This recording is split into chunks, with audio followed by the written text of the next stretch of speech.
Hello everyone, Kent.Bressler here. I want to welcome you to Kent's Kidney Stories. During our time together over these podcasts, I'd like to discuss kidney disease. I'd like to tell you about my journey as a transplant patient, but also talk about dialysis, kidney donation, and just about anything else that might be of interest. Kent's Kidney Stories, podcast endorsed and sponsored by kidneysolutions.org.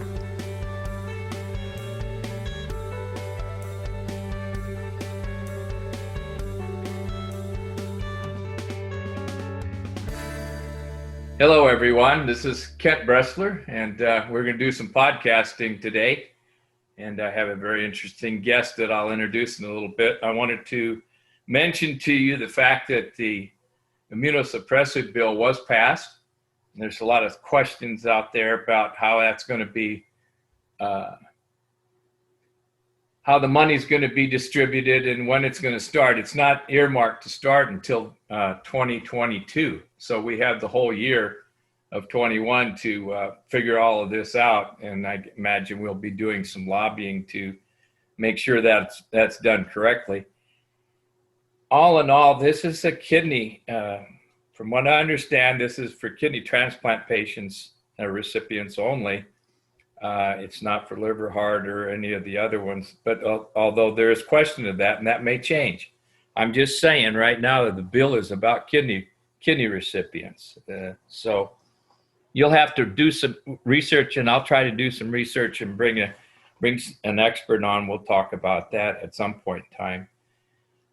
In general, the whole thing is it's going to be a good bill for people. It's going to save a lot of lives, I think. Okay, so let's get on with it. We always start with prayer, and so if you want to fold your hands, bow your heads. Dearest Lord, thank you for a wonderful Christmas season at your birth, and we look at this current situation that we have. I call it the plague, the pandemic that we're experiencing, and we know that you've got your hands on this. We'd like you to fix it, make all of these immunizations go well, and then bless those that are on mechanical ventilation for survival. If you choose that, there's always hope. We want you to make sure that you protect them and guide them, and also all the people out there that are working with the patients. It's tough work, and it's raging right now. We'd like you to calm it down a little bit. All in all, we want to just thank you for all you've given us, and then a chance also to just thank you for being with us at all times. We ask all of this in your name. Amen. Okay, today is a wonderful day because I get to talk to Ivey Dennen. She's a friend of a friend who's a friend of mine that's a friend of hers. So we kind of got together, and she's an interesting character. Ivey has had a kidney and a pancreas transplant.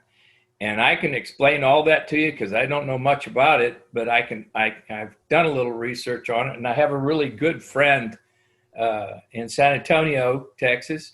I'll give her a shout out to Anna, and Anna's also, she's been out 25 years now, so maybe more, maybe going on 30. I'm going to have her on the show at some point in time. But anyway, let's get to it. Ivey, welcome to the show. Thanks so much for having me, Kent. Listen, I had a transplant some odd years ago, 30 some years ago, just a kidney transplant, but you got two organs. I did. And that, I tell you what, I'm looking at you on the screen, and unfortunately folks don't have the opportunity to look how healthy you look. You look wonderful. And I think it's a wonderful thing. It's great. The go ahead. transplant changed my life. Oh yeah, absolutely. Tell me how this all started. Tell me, start from the very beginning. What in the world caused you to get sick? I was a type 1 diabetic since I was 15, and I didn't take care of myself. I had diabulimia, which is being bulimic, but without throwing up, it's being bulimic through not taking your insulin. So you Wow. remain thin by not taking your insulin. So I was diabulimic for 10 years. So until I was 25, I was barely taking insulin. And that caused a lot of issues, basically with my kidneys. And so I guess when I was 10 years after that, in like, let's say 35-ish, my endocrinologist told me, you should go see a nephrologist. So I did. And that nephrologist was great. And I saw her, for up until my transplant. And she guided me because she had the knowledge to guide me through. I know there are a lot of patients out there. I live in the New York tri-state area. So I had my pick of great doctors who are very knowledgeable. And I know there are a lot of doctors out there in the country who don't have the knowledge to send you to a nephrologist for kidney issues, or that even know that you might have kidney issues, because they don't require you to take the urine test for checking to see if your kidneys are functioning okay, because there are no symptoms for a malfunctioning kidney. So, but my endocrinologist knows that. So she sent me to a nephrologist who then guided me through the whole process. And the nephrologist told me eventually that I'm going to need to have a transplant. And so I then started looking for a living donor transplant, and I couldn't find anybody. I didn't use Facebook. I just asked friends and anybody I could, really, to see if they wanted to donate, and they didn't. And then, so I eventually went on peritoneal dialysis. So that's the dialysis you do at home, Yes, which ma'am. worked for me because I was young, I was working. I mean, I still am young, but I was working a full-time job, and my job knew about this, and they knew I needed a kidney transplant. I wanted to be fully open with them about that because I might be called. My nephrologist also was able to guide me to put me on Transplant list. right, exactly. And I know of people who aren't even on that list yet, even though they are in dialysis, because their nephrologists don't have the knowledge to guide them to do that. Or even their doctors. I don't even know if they have a nephrologist. So she put me on the transplant list.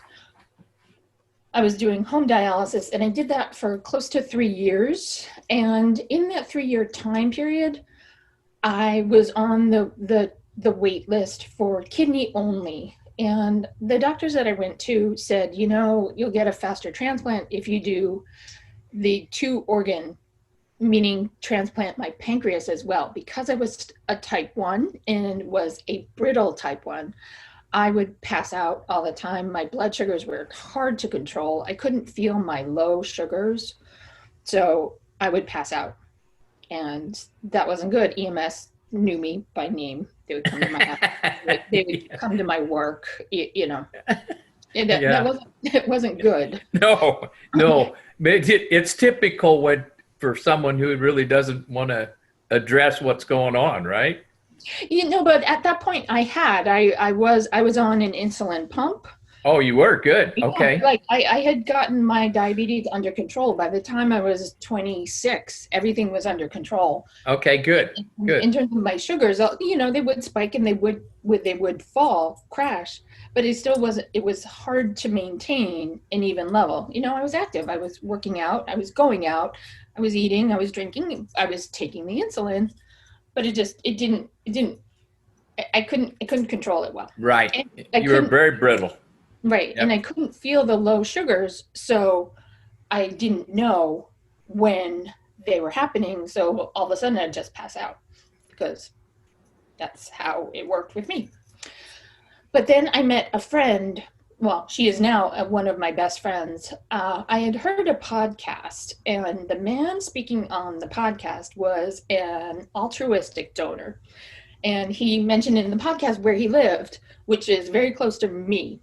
So I wrote him a letter, And I was like, I just said, thank you so much for being an altruistic donor. I'm a diabetic who needs a kidney transplant. And I just wanted to thank you. I live in Greenwich, and he lives a half hour away. And he had started a what's it called? He had started a living donor organization to help Find donors. Yeah. Living donors. Right. And the person who was volunteering with him, he put her in touch with me because she was a diabetic who had recently had a kidney pancreas transplant. Oh, wow. And so she contacted me, and she came over to my house one day. She thought she would be with me for an hour. She was there the whole day. Like, she was there the whole day. We just like clicked, and ever since then, she was my guide through the whole process, and she convinced me to actually get the double transplant. I was scared out of my mind. Yeah. To do too. I didn't know anybody who had them. I was comfortable because I had known for a long time because of my nephrologist that I would need a transplant. Asking people for a living organ is hard, but I was comfortable with going through the process. I had accepted that. But the double organ transplant was really scary for me, even though it had been mentioned to me multiple times. But until I met Jen, I didn't even think about it. So I met Jen. She actually took me under her wing. She made me switch my transplant hospital to the one that she used. And I was on dialysis for 3 years, on the wait list for approximately, I believe, 4, maybe a little less. And then I got a call, and my surgeon was actually Jen's surgeon too, just happened to be that way. So, and now that was 3 years ago, and I'm transplanted and happy, healthy, and living my best life. You look great. You've got joy. You've got joy to bear. You're just really, really, it's a wonderful thing. Now, this transplant, the pancreas transplant, a lot of people out there probably listening don't have a clue what the pancreas does, but we know that it puts out insulin. Yes. And then when you're diabetic, it doesn't work. It's on leave. It's just absolutely not working at all. So thus you get diabetes and you have to take insulin. But that's for type 1 diabetics. For type 2, it's different. Typically, type 2s cannot have a pancreas transplant. So if you having kidney issues and have type 2, it's highly unlikely you could speed up your transplant process to ask for a double transplant because you're not, quote unquote, sick enough. Right. To get on that wait list for the double organ transplant. But in your case, being type 1, and for the people that are listening out there, selectively as type 1 diabetics, they can have a pancreas transplant. And that's got to come from a deceased donor, right? Correct. All right. This is not something we talked about living donors. You can do a living donor kidney, but for a dual transplant, this one's going to have to be from an individual, from a deceased donor. Consequently, when that happens, what happens to your diabetes? How are you diabetic? Are you still diabetic? It was gone the day they put the new organ in me. And so you want to say that again for people who are listening? Yeah, once you get your new pancreas, your diabetes is gone.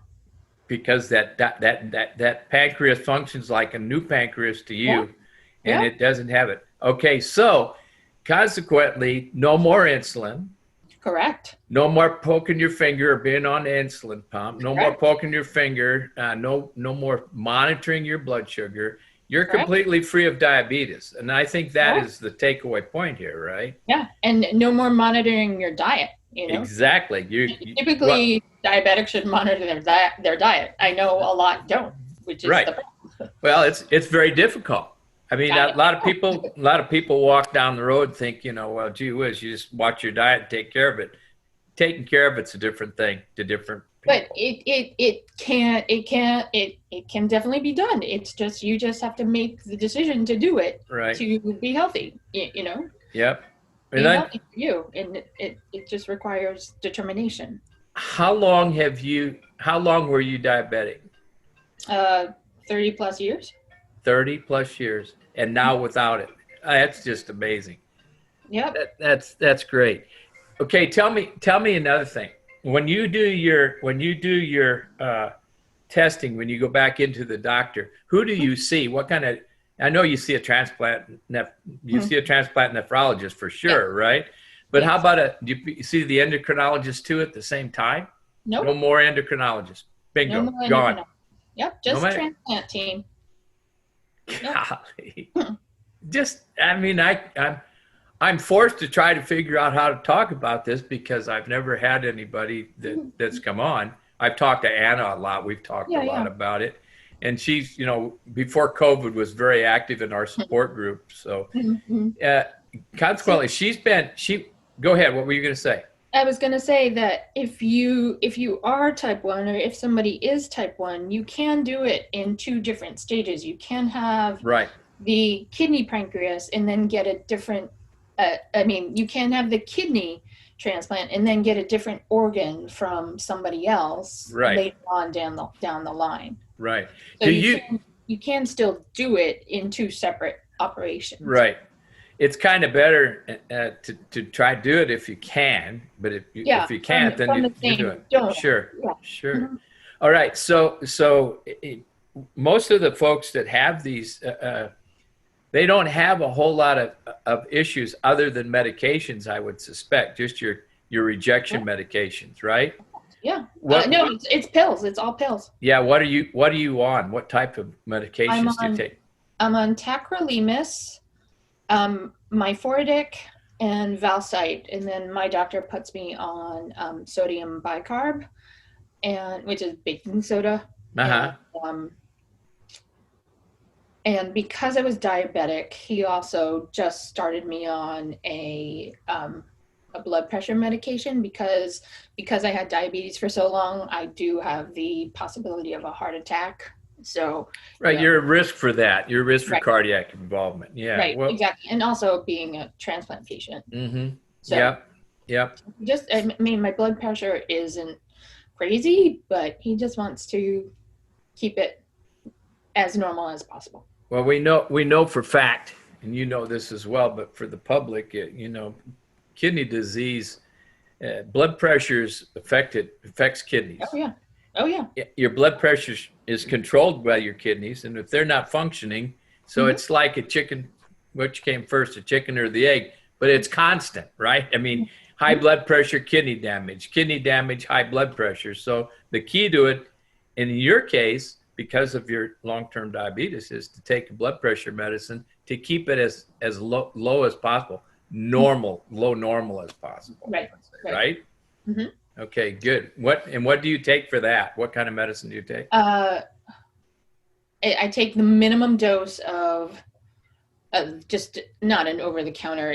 I can't remember the name of it, but it's just that's all right. Amlodipine. Amlodipine. Yeah. Okay. There you go. All right. There you go. We always tell people to make sure they know their medicines. I know my medicines. I forget them. So there's this. That's what happens. You forget what they're all about. I keep them on my phone all the time. And take them with you. I mean, I know them by heart, but I also keep them on my phone. Exactly. Okay, so tell me about your family life. What is, I'm single, and I have a job. I work from home now because of COVID. Like everybody nearly. Yeah. What do you do? What is your career? I work at a driving school in the office, though. I'm not in a car. Yeah. So I manage our clientele and deal with our instructors and questions and processes with our company. Okay, so with your long-term diabetes, what have you had any other complications? Has your site working pretty good? You look at CNLK and my site's okay. I just got told I need glasses for distance, but you know, but that's okay. And it's like a very minimal prescription Yeah. at that. Um, I like glasses, so I'm okay with that. Yeah. But the diabetes issues showed up in my feet. I Oh, have okay. had over 30 operations on both feet throughout my life. Oh I've lost my. track of how many operations I've had on my feet, and bones removed, big springs on my foot in the hospital for a month, for weeks, on IV antibiotics on and off for years.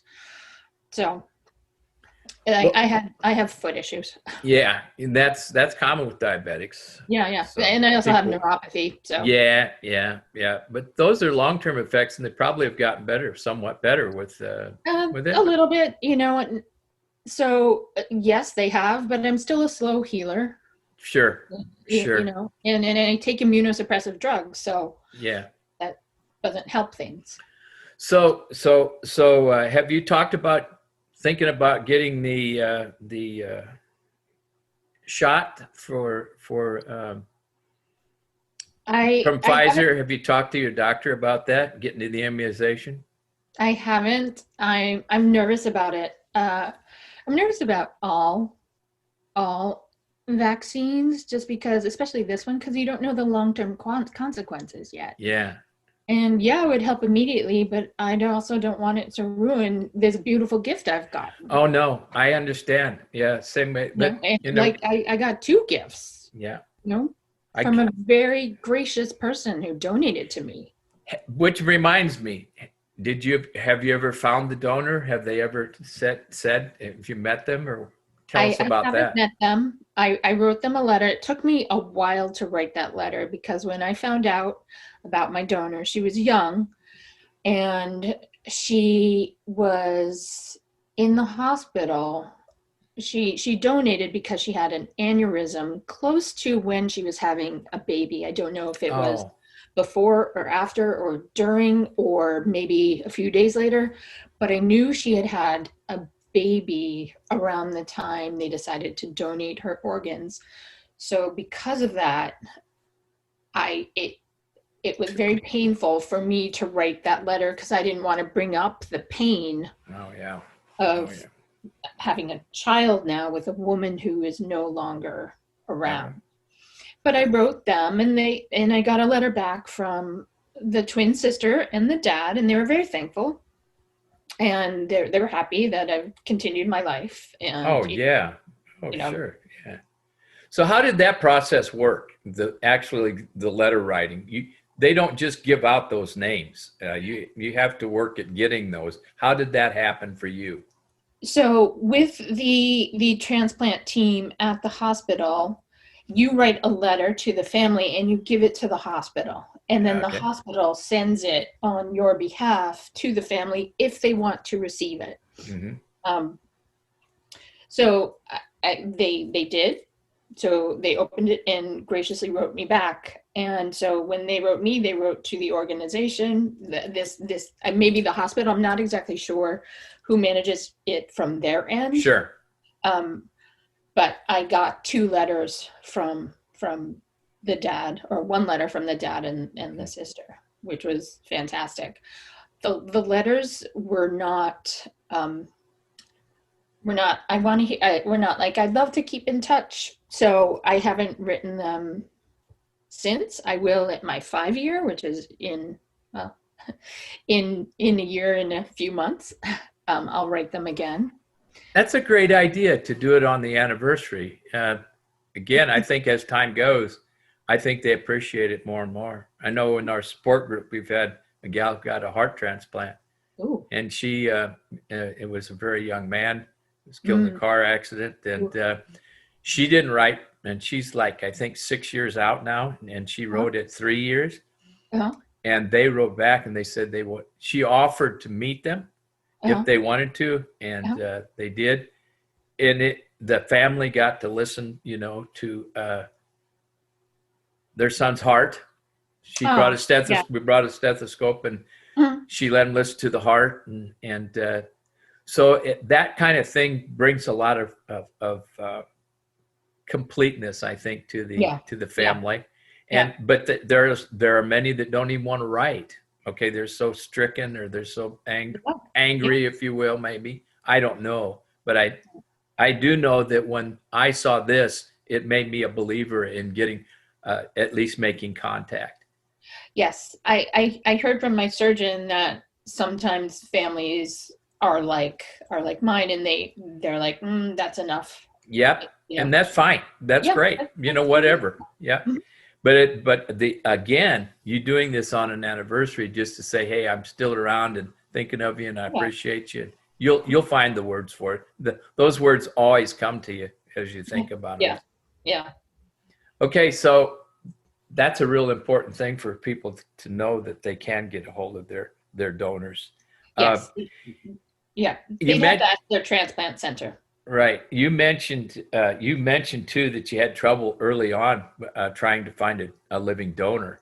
Yes. What do you and that was, you said before, the internet and all that kind of stuff, or No, it wasn't before the internet, but I am not a big person on social media, okay, so I all I right, do not advertise right, or anything like that. I was just asking friends of friends, and every opportunity I had, whether it was a meeting of random strangers, people sure, meeting for the first time, I'd just be like, hey, people sitting next to me, I'd be like, hey, just curious. you yeah, know, really, I mean, no harm done. All they have to do is say no, and you kind of expect that. So, you know, exactly.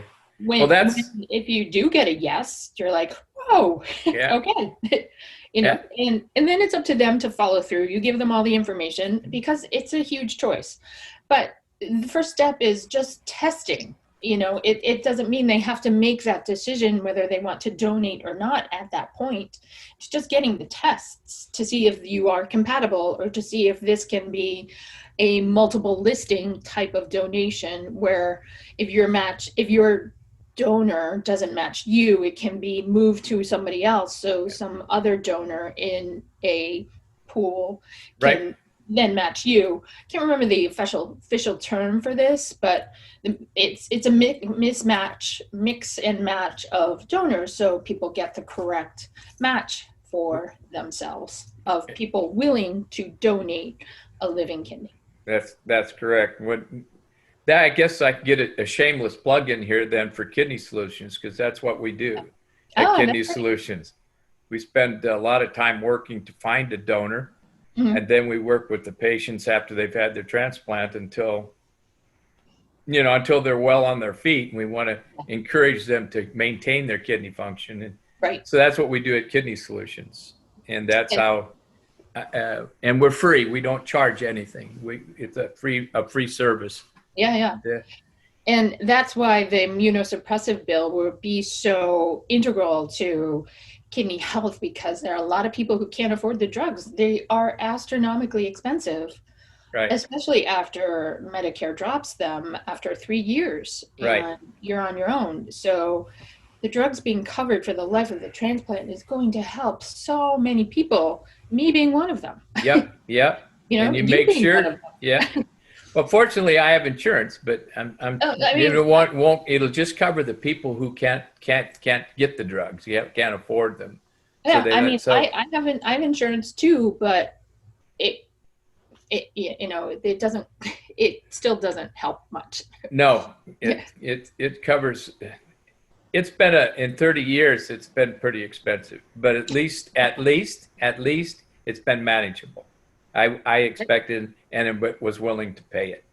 Yeah, of So course. I mean, we'll see how. Well, I had to. I mean, all I right. would even if I couldn't have had been having trouble affording it, I would have figured out a way. There would Of have course. been a way to do it. Of course. And But there's some people who can't, which is absolutely, very absolutely, sad. there's no doubt about it. And that's what's important about this bill, as you say. Hmm. It's a Hmm. very, very important bill to the kidney community. Hmm. So it's good. Yeah. Well, I'm at a.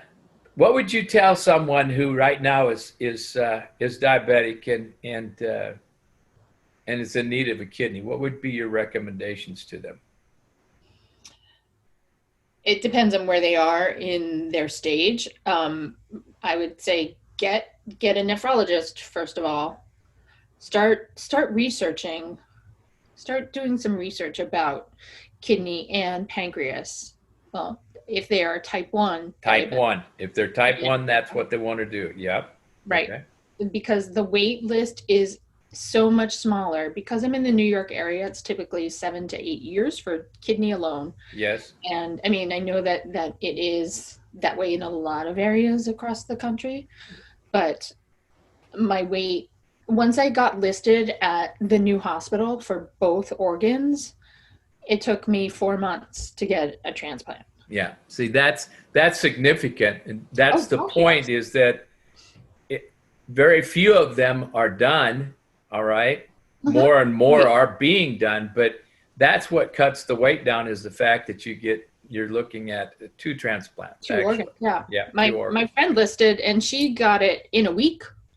Yeah. Yeah. It can happen. It can Yeah. happen. But the key takeaway here, as a type 1 diabetic with advanced disease where it's affected your kidneys, you want to consider Oh, God. pancreas Yeah. and kidney. That would Yeah. should be your top priority. All right. Yes. And And like you said, it's not scary, yeah, it It's was to you, but now it's not, right? right, exactly. And I understand. I was there, Yeah, but really. I mean, if I had gotten used to being able to have a kidney transplant, what's one more organ? It's already not functioning. So I, Yeah. I don't Yeah. know why I was so scared. Well, I think it's a no-brainer, right? Yeah. You Exactly. talk to Anna. That's what she says. Listen, she was one of the first 100 patients who had that Huh. 30 years ago. So, Yeah. Yep. so I'm going to line you two up. We're gonna get together, and after I have her on, we'll come back and we'll have both of you on. That would be Okay. good. That sounds fantastic. Okay, so tell me, have we covered everything? Are you Yeah, comfortable with it? I am. I am. Okay. You're welcome back anytime. Oh, thank you, Kent. And let's keep in touch. Don't, just because we Certainly. did this. I've got you on my list now at Kidney Solutions, because we have a couple people that have gone that route. So Mm, one successful, one not successful. So really? yeah. So I will you're definitely probably get another call. I'll bother you Okay. quite a bit if it has to come to that. So. Sure. Sure. And you can say hello to Armand for me too when you I will. see him. All right. I will. Okay. So thanks for coming on. I just wanted to take a little time now to mention to everybody that these podcasts they come to you through Kidney Solutions, and everything at Kidney Solutions is free. We help you find a donor if we can, if that's in what you need, and then we work with you during the transplant and then afterwards to help you keep your kidney. Go to kidneysolutions.org, or you can phone me at 830-285-2140, and I'll discuss it with you. Just go to the website and you get all the information you need, and you can see are some 30 some people there looking for donors. So it's a good thing. We like doing it, and we would appreciate you if you would help. And if you need help, give us a call. And remember, through all of these things, your prayers are important, but also remember that you're your own advocate. All right?